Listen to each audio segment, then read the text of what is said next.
Hello everyone, कैसे हो तुम सब। पोकेमॉन स्वॉर्ड एंड शील्ड का एपिसोड 45 आ चुका है, जिस एपिसोड में तुम्हें बहुत कुछ देखने को मिलने वाला है। लेजेंडरी पोकेमॉन्स एटर्नेटिस के साथ उनकी फाइट होने वाली है। ऐश और गो के दोनों ही पोकेमॉन्स इस एपिसोड में इवॉल्व होंगे। ऐसा बहुत कुछ जो बहुत ही अमेजिंग सा होगा। तो इस एपिसोड के स्टार्ट करते हैं। जितने भी गलार पार्टिकल्स है, चेयरमैन रोज यहाँ पे एटर्नेटिस जाग चुका है ब्लैक नाइट के अंदर, और ऐश और सतोशी यहाँ पे फाइट कर रहे हैं चेयरमैन रोज से उसको शांत करने के लिए। एंड यहीं पे जब थीम सॉन्ग आता है, थीम सॉन्ग के बाद हमें दिखाया जाता है यहाँ पे कि सबसे पहले जो थीम सॉन्ग खत्म होने तो पहले एंड हाँ, और हमें दिखाया जाता है कि यहाँ पे जो रिपोर्टर होते हैं वो पूरी रिपोर्ट जो भी पोकेमॉन जैगेंटिवस पोकेमॉन रैम्पेनिंग कर रहे हैं ना, उनको तो टेलीकास्ट कर रहे होते हैं। एंड यहाँ पे अटर्नेटर दिख रहा हो तो बहुत ही लंबी तबाही मचाने वाला। और ये चीज़ें यहाँ पे ऑनलाइन ये दिख रही होती है कि क्या सच में लेजेंडरी कैलेमिटी के सच में पोकेमॉन ऐसा कुछ कर रहे हैं। और तो मिस्टर डैंडे होता है इन पोकेमॉन्स को रोकता है, और यहाँ पे म्याउथ भी जैगेंटिवस फॉर्म में आ जाता है, और म्याउथ ये सब चीज़ें भूल जाता है। बट जैसे ही टीम रहता है कि म्याउथ का तुम सकाकी क्वार्टर भूल गए हो, फिर से कुछ याद आता है। वो टावर के ऊपर टॉप पे जाने की कोशिश करता है, एंड वो जैसे ही टॉप पे पहुंचता है तो उसके बाद फिर यहाँ पे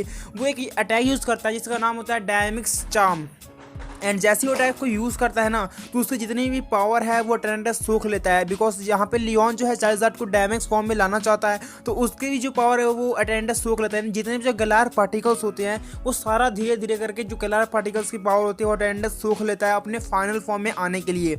एंड यहाँ पे फिर बहुत ही तबाही मचाता है अटर्नेटिस, अपना सबसे स्ट्रॉन्ग अटैक करता है जिससे बहुत ही ज़्यादा तबाही मचाती है। तभी यहाँ पे ऐश कहता है कि हमें जल्दी से जल्दी इसको रोकना होगा। एंड चेयरमैन रोज कहता है कि अब तुम्हें जल्दी एक ऐसा पोकेमॉन दिखने वाला है जिसकी पावर को तुम सोच नहीं सकते। अब अटर्नेटिस का जल्दी फाइनल फॉर्म आने वाला है, और इसके देख कहते हैं कि मिस्टर डंडे उसे जल्दी सील करेंगे और हम सब भी उनकी मदद करने वाले हैं, तुम चिंता मत करो। एंड इसके बाद चेयरमैन रोज और ऐश की फाइट हो रही थी, Pikachu versus Riolu and with Chairman Rose. And इनकी फाइट बहुत ही ज़्यादा कमाल की होती है, बिकॉज यहाँ पे जो गो है वो इसकी सेक्रेटरी से फाइट करता है मैग्नेटिक वर्सेस राइफुड।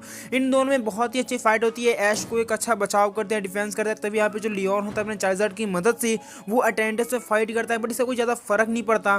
फाइटें बहुत चल रही होती है, मज़ा बहुत आ रहा होता है तो इसके बीच में। तभी यहाँ पे ये जो रोज होता है, क्या तुम्हारा साथ सच में दोनों ही प्लान था। और यहाँ पे जो गो होता है ना, वो मैलोटिक को डिफेंस करने डिफीट करने की कोशिश करता है, बट ऐसा कुछ हो नहीं पाता। बट वो एक ही अटैक हर बार यूज़ करता है एम्बर। एंड फिर इससे क्या होता है कि फिर मैलोटिक जो होता है उसमें थोड़ा भारी पड़ने लगता है। एंड यहाँ पे लियोन बुरी तरह से हार चुका होता है, बिकॉज चार्जर्ड अटर्नेटिस को डिफीट नहीं कर सकता, तुम सब जानते हो। डायनेमिक्स फॉर्म में होता अलग बात थी, बट इस फॉर्म में मैं कंफर्म नहीं हूँ। लेकिन यहाँ पे जो ऐश है ना, वो अपनी भाई पावर यूज़ करता है। एंड यहाँ पे जो रायहन होती है, अभी क्या हुआ, एंड उस अटैक से जो अटर्नेटिस का अटैक होता है ना, वो अटैक से चार्जर्ड और सब पोकेमॉन को बहुत ही डैमेज पहुंचता है। Such a great attack, but it's too much high level. Eternatus power बहुत ज़्यादा है उसकी। एंड यहाँ पे जब रायन कहता है कि ये क्या हुआ अभी, इतनी तेज़ी से अटैक, कितना खतरनाक अटैक है इसका। एंड तभी कहते हैं कि हमें इसे जल्दी से जल्दी रोकना होगा, हमें कुछ तो करना होगा, लेकिन इतनी जल्दी तो हो नहीं सकता। एंड यहाँ पे ऐश को दोनों ही पोकेमॉन बताते हैं, मारने की कोशिश करता है, बट यहाँ पे जो राइलू होता है इन दोनों ही पोकेमॉन की शक्ति को सह लेता है अकेले ही। और इसके बाद ये इन दोनों ही पोकेमॉन्स पे अपना प्रेशर देता है, अपनी पावर दिखाता है। बट ऐश कहता है कि तुम अपने आप पे ज़्यादा जोर मत लो। लेकिन गाइज यहाँ पे जो गो होता है वो भी अपने राइवुड की मदद से कुछ क्रेजीनेस दिखाता है, कुछ एक अलग से ऐश की तरह अटैक करने की सोचता है। एंड फिर वो कहता है कि हे, अब तुम हर एक एंगल से अटैक करो, जिससे मैलोटिक को बहुत ही ज़्यादा डैमेज पहुँचता है, क्योंकि वो हर एक अटैक को डॉच नहीं कर पाता। और इसके बाद दोनों ही पोकेमॉन्स इवॉल्व होना स्टार्ट हो जाते हैं, बिकॉज यहाँ पे ऐश का राइलू भी इवॉल्व होना स्टार्ट हो जाता है, और फाइनली इवॉल्व हो जाता है, दोनों ही पोकेमॉन्स को उड़ा फेंक देता है। But guys this movement is a very incredible movement, because यार हम कितने टाइम से वेट करते कि कब यहाँ पे ऐश और गो का पोकेमॉन इवॉल्व होगा, और वो इस टाइम इवॉल्व हो चुके हैं। अब इसके बाद ये इनके पावर मूव्स देखते हैं। एंड भी कहता है कि ये ऑरा कंट्रोल करता है और इंसानों के दिलों की हार्ट जो होती है उसे महसूस कर सकता है। तभी यहाँ पे ऐश कहता है यूज़ वैक्यूम वेव, लेकिन वो कुछ उसको वेव्स भेजता है। एंड उसके बाद फिर वो कहता है ऑरा स्पीयर यूज़ करने के लिए। ऑरा स्पीयर के दो ही हिट्स में चेयरमैन उसके दोनों ही पोकेमॉन हार जाते हैं। ऐश कहता है लुगारियो, तुमने ये कर दिखाया है। एंड इसके बाद फिर यहाँ पे राइफुड का जो है सेंट्रेस में वॉर हो जाता है, और इसके बाद मैलोटिक को बहुत ही ईजिली तरीके से अपने एक ही एस बर्न से डिफीट कर देता है। एंड इसके बाद ये दोनों ही चले जाते हैं टॉप फ्लोर पे जाने की कोशिश करते हैं। यहाँ पे रायहन भी अपनी चीज़ों को अच्छे संभाल रहा होता है, और वो फिर सामने से कहता है कि मैं तुम्हें एक डेट पे ले जाने वाला था, बट यार इन सब की रैम्पेनिंग देखा डायनामोस पोकेमॉन की, मैं तुम्हें अकेला नहीं छोड़ सकता, तुम भी मुझे अकेला मत छोड़ना। और इसके बाद वहाँ से चला जाता है।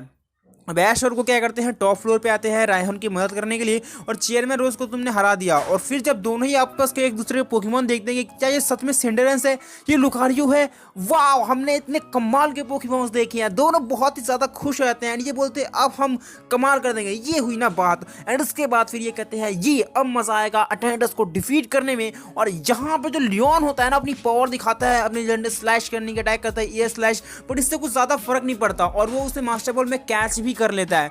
बट गाइस इससे इतनी ज़्यादा पावर होती है कि मास्टर बॉल के टुकड़े टुकड़े कर देता है, बिकॉज उन्हें पूरे टुकड़े टुकड़े कर देता है और बहुत ही ज़्यादा डैमेज पहुंचता है इन सबको भी। एंड जब ये इस बार बाहर आता है तो ये अपने फाइनल फॉर्म में ट्रांसफॉर्म भी हो जाता है। एंड इसका फाइनल फॉर्म तुम देख सकते हो, ऐसा लग रहा है आसमान में कुछ बड़ा सा कीकड़ा आ गया है, इतना ज़्यादा खतरनाक। यानी पूरा आसमान को भर देता है, ढक देता है अपने फाइनल फॉर्म से, बहुत स्ट्रॉन्ग होता है attendance. This too much very much strong Pokemon यार, सच में बहुत कमाल का होता है।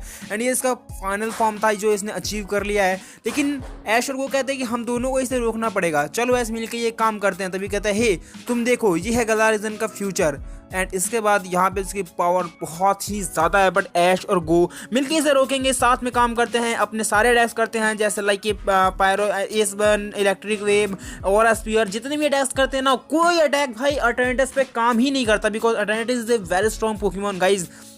उसकी एक ही अटैक से यार ये दोनों बिखर जाते हैं। एंड उसके बाद ये दोनों कोशिश कर तो करते हैं बहुत ज़्यादा, बट इसको डिफीट नहीं कर पाते। लेकिन इन्हें दो चीज़ें मिलती हैं, स्वॉर्ड एंड शील्ड, पता नहीं कहाँ से टुकड़े टुकड़े उड़ के आते हैं।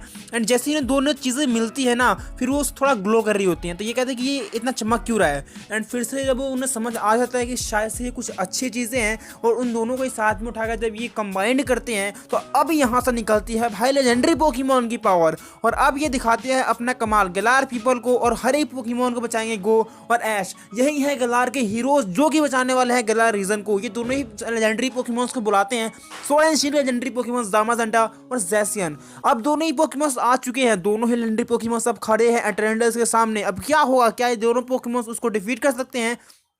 स्वॉर्ड एंड शील्ड की मदद से दोनों ही पोकेमॉन्स अपने एक अच्छे न्यू फॉर्म में आ जाते हैं, जो फॉर्म बहुत ही ज़्यादा पावरफुल होता है। एंड इस फॉर्म में आने के बाद उनकी पावर बहुत ही ज़्यादा बढ़ भी जाती है। एंड ये बोलते हैं कि क्या हम इनके साथ फाइट करेंगे, वाह कूल। एंड इसके बाद वे ये फाइट करना स्टार्ट करते हैं। इन दोनों के कुछ अटैक्स बाकी पोकेमॉन लेजेंडरी पोकेमॉन से बिल्कुल ही अलग है यार, मतलब इनके कुछ अलग ही लेवल पे अटैक्स थे। एंड फिर ये बहुत ही कमाल के अटैक्स करते हैं और अटेंडेंस को कुछ ज़्यादा ही जल्दी हराते हैं, बिकॉज अटेंडेंस अटैक तो बहुत करता है, एक दो अटैक करता है। एंड यहाँ पे ऑरा स्पीयर, लुकारियो का पिकाचू का झटका, यहाँ पे सिंड्रेंस का एस बर्न, और यहाँ पे इन दोनों ही पोकेमॉन्स का कंबाइंड अटैक जो फाइनल में अटेंडेंस की छुट्टी कर देता है। भाई कतई जहर वाला अटैक था, सच में बता रहा हूँ मैं, it's A only biggest large attack. And फिर इसके बाद गो ना उससे पकड़ने की कोशिश करता है, देख लो कितना तेज़ है, एक लेजेंडरी पोकेमॉन अटेनेटस को पकड़ने की कोशिश कर रहा है विद गो। एंड जैसे अपना पोकेमॉन निकालता है तो उसका पोकेमॉन पता नहीं क्यों जाइंट सा पोकेबॉल बन जाता है और वो अटेंडेंस की तरफ छोड़ देता है, मास्टर बॉल गो। एंड फिर ये अटेंडेंस को कैच करता है और इतना जाइंट सा पोकेबॉल, फिर भाई अब ये अटेंडेंस को कैच कर चुका है, इनके डाटा में अटेंडेंस आ चुका है और ये विश्वास नहीं करते। ये मतलब यार इन्होंने अटेंडेंस को कैच कर लिया, बिकॉज इतना खतरनाक स्ट्रॉन्ग पोकेमॉन अब गो के डाटा में ऐड हो चुका है। बट गाइज यहाँ पर ये दोनों ही पोकेमॉन्स अब अपने दिशा में चले जाते हैं, दामाजेंटा और जैसियन। और फिर जो बाकी के जो भी पोकेमॉन रैम्पेनिंग कर रहे थे, तबाही कर रहे थे ना, जो भी ये डायमैक्स फॉर्म में, और अगर वो नॉर्मल हो जाते हैं, सारी चीज़ें फिर पहले से ठीक हो जाते हैं। जब ये अटेंडेंस को डिफीट कर देते हैं तो सारी चीज़ें नॉर्मल हो जाती हैं। अब इसके बाद ये सबका शुक्रिया करते हैं एंड लियोन कहता है कि तुम दोनों का भी शुक्रिया, तुम लोग सच में बहुत ही कमाल के थे, शायद से तुमने ये बहुत भी बड़ा काम किया, तुम ही गेलार के हीरोज़ हो। तभी ऐश और गो कहते हैं कि हम गेलार के हीरोज़ नहीं हैं, यहाँ पे जैसियन और दामाजेंटा है।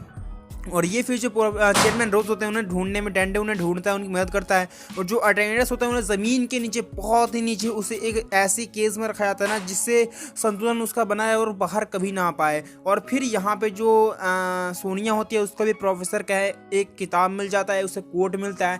एंड इसके बाद यहाँ पे ऐश और वो उस स्वॉर्ड एंड शील्ड को लेकर के आते हैं और यहाँ रख देते हैं। एंड ये बोलते हैं कि शायद से हम एक और बार तुमसे लड़ेंगे और गाइज मैं तुम्हें डिफीट करूँगा। वो कहता है कि मैं जैसियन तुम्हें एक दिन पकड़ूंगा और इसके बाद एक अच्छी जर्नी खत्म होती है। इस एपिसोड में सोरेन शील्ड में समझ अंडा बाहर आता है, अटेंडेंस बाहर आता है, बहुत ही मजा आता है। जितना एक्सपेक्ट किया था उससे तो थोड़ा कम हुआ, लेकिन गाइस बहुत ही औसम हुआ। एंड इसके साथ ही एपिसोड खत्म हो जाता है, एपिसोड की एंडिंग हो जाती है। बट अभी खत्म नहीं यार, अभी तो शुरुआत है, because is the next episode mute is coming on anime series. But it is very मतलब क्लोजली, ये बहुत ज़्यादा क्लोज होगा जब म्यूटू बाहर आएगा तो, क्योंकि वो सबका पापा है, इज कॉलिंग मी डैड। तो चलो अब चलते हैं, इस वीडियो को यहीं पे खत्म करते हैं। ये वीडियो तुम्हें कैसे लगी मुझे जरूर से बताना। आज की इस वीडियो में मिलते हैं तुमसे कौन वीडियो, तब तक मिलते हैं तुमसे एक और न्यू वीडियो में।